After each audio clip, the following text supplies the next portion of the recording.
আজকের Angel guidance হলো success. যারা বহুদিন ধরে যেই কর্মের সঙ্গে যুক্ত সেখানে নিজের পরিশ্রমকে দিয়ে যাচ্ছিলেন, তো তাদের লাইফে কিন্তু সাকসেস আসতে চলেছে।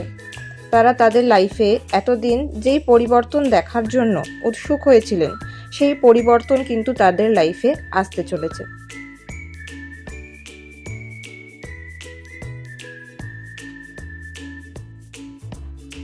এবং বলা হচ্ছে এই মুহূর্তে তোমরা যদি ভেবে থাকো কোনো বিজনেস বা কোনো জব অপরচুনিটির জন্য অপেক্ষা করছিলে, তো তোমাদেরকে বলা হচ্ছে এই সময়ে তোমরা অ্যাকশন নাও, অ্যাকশানে থাকো, তাহলে কিন্তু যেই সাকসেসটা তোমাদের জন্য অপেক্ষা করছে তোমরা পেতে চলেছো। এঞ্জেলরা যে তোমার সাথে রয়েছে সেইগুলো এঞ্জেলরা বিভিন্নভাবে প্রকাশ করবে, সেটা কোনো অ্যাঞ্জেল ফেদার হোক কি এক ঝাঁক প্রজাপতি, বিভিন্নভাবে তারা প্রকাশ করবে যে অ্যাঞ্জেলরা কিন্তু তোমাদের সাথে রয়েছে। তো সেই সমস্ত এনার্জিকে তোমরা ক্লেম করো, কমেন্ট বক্সে লেখো ক্লেম ইট।